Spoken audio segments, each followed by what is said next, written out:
Hello there, welcome back to World of Warship Legends on the Series X. I am Durka. Today's video is all about the new December update on its way titled Dragon's Breath. This update is going to bring a lot more content to the game, and the update will take place on November 29th on a Monday like usual. Don't feel rushed with the current campaign, The Origin of Wisdom, that brings us the Sirocco and the Mines. That will continue. With Admiralty backing, you can get both of those ships if you are so interested. With the new update, the part to really focus on is the arrival of the Pan-Asian destroyer line in force. It will start with a Tier 1 cruiser, like the American line, Japanese, French, Soviet, blah blah blah, and then it will proceed to Tier 2, the destroyers. Since there are a lot of them and most of us really probably only care about the top destroyer right now, let's talk about that one. The Hsienyang will be at the top of the destroyer line at Tier 7.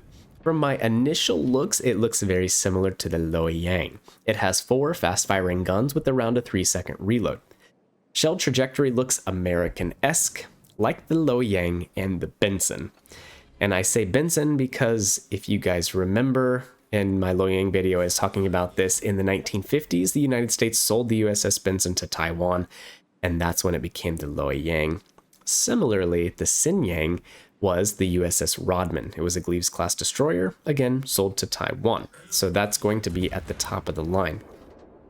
The other interesting thing to note about these Pan-Asian destroyers is at the Tier 6 and Tier 7 slots, you have the option to drop your smoke consumable and replace it with radar. The Hsienyang radar on PC, it looked like it was 25 seconds. Don't hold me to any of this information because, again, it's from the PC version, and it might detect ships at about 7.5 kilometers.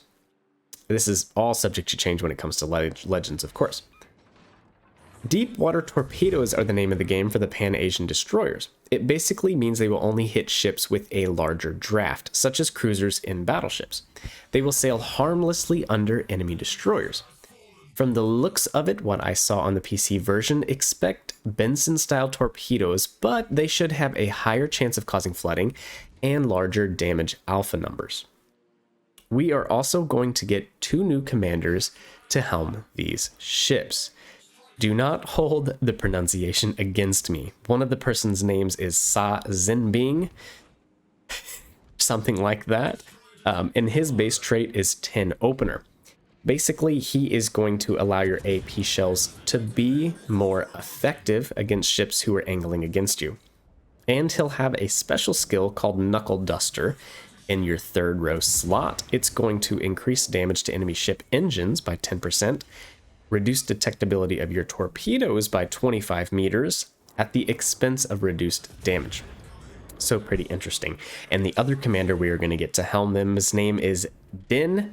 Schichang, again, that's my best attempt here, okay? His base trait, Quantum of Solace. It's going to increase torpedo damage and destroyer concealment both by up to 3%. I think that could be a pretty good commander, actually. I like that base trait. Could be interesting. So, those new destroyers, those new commanders. We're also going to get an update to the Bureau. 2 bureaus are better than 1. You'll discover the truth of that in this update, which will present you with a choice. You can go for the legendary tier, United States Navy Montana, with its massive 4x3 configuration and solid torpedo protection.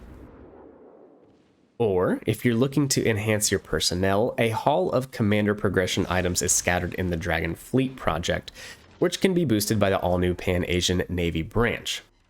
A lot of people complain that the commander system is kind of cumbersome and, you know, it's difficult to level commander. So this could be interesting to see what they add here. It's just too bad that it's in another bureau project that you're going to have to research.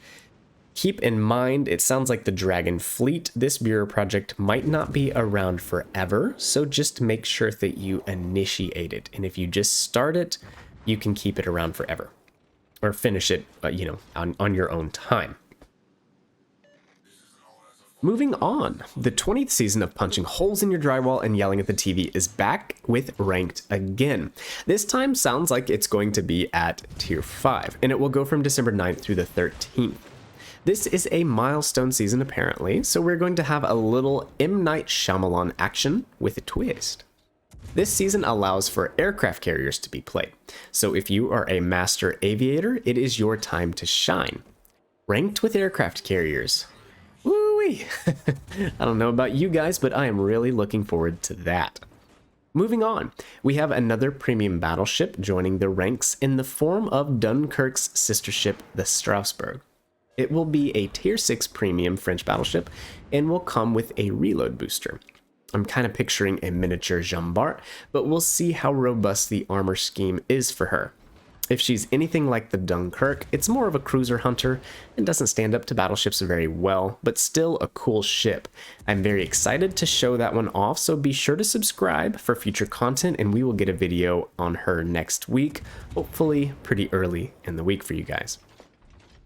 Finally, it looks like some old content will be making its way back into the game. First off with the Godzilla vs. Kong collaboration, as well as the Arpeggio of Blue Steel collab. Kong vs. Godzilla, I think there were 2 ships, a Fuso and maybe a New Mexico class and a couple commanders that went with them. Really couldn't tell you a lot about them. And then the Arpeggio collab, there was definitely some interesting commanders, including the Haruna commander that was great for secondary focus setups. And there were some very, very forgettable Kongo class battleships, the Kirishima and the Haruna at tier 4. So that's pretty much going to wrap it up for the update. I don't know if you guys have been watching the game in the background. If you haven't noticed, this would be the first video to debut in shiny 4K. Hopefully we'll have a video coming out later this week or at the beginning of next week, since the holiday this week, to kind of showcase it a little more. But we finally made the transition to 4K. The gameplay was definitely it's a hard-fought loss and a bit of a heartbreaker, but I feel like we did everything that we could to try to save it in the Prince Eugen, which is really my probably my favorite ship, without, you know, stereotypically picking one of the super overpowered ships like Wichita, Weimar, Ochakov, you know, the ships that make me feel good about myself because I can win. But the Prince Eugen is definitely one of my favorite ships. It's hard to play. I think it's difficult to play. A lot of games you just get matched up with battleships and destroyers, and really its primary goal, or what it's really good at, is shredding enemy cruisers. And at the beginning of this game, I think we showcased that pretty well with an Edinburgh and a poor York. This setup, we are actually using Augustine Ragerwald from the Warhammer 40k collab, and he is really good. He brings this shell penetration up to crazy levels, so even at long ranges, you can punch right through the sides of cruisers, and it does pretty good against battleships at close range as well. So yes, the Prince Eugen. Here at the end, I didn't feel like I really had anything left that I could do. I couldn't sail towards the cap because the Bismarck was going to shoot me in the side, so I felt like I just needed to rush him. And if I had sailed around the edge of the island between A and my spawn, there wouldn't have been enough time in the game. So really, I just felt like rushing the Bismarck was the best thing I could do, and I figured it probably wouldn't be successful, but nevertheless. The ship smasher here, I knew that he had pretty short-range torpedoes, and with my sonar, I wasn't too worried about getting torped. So the best thing that I could hope for really at the end of this match is maybe to kill the ship smasher, and if I'm lucky, get a torp or 2 on the Bismarck and leave it up to my one lonely teammate over there to somehow kill another destroyer battleship and cap. Yeah. So anyways, guys, let me know in the comment section down below what you are most excited about in the upcoming update. Do you feel like they're putting out too many ships and content? Maybe they should focus on some quality of life stuff? Just let me know in the comments down below. I would look forward to hearing from you guys. If you learned something new about the update here today, please leave a like, as it greatly helps the channel out. With that, have a happy Thanksgiving if you celebrate it, and I'll catch you in the next one. See ya.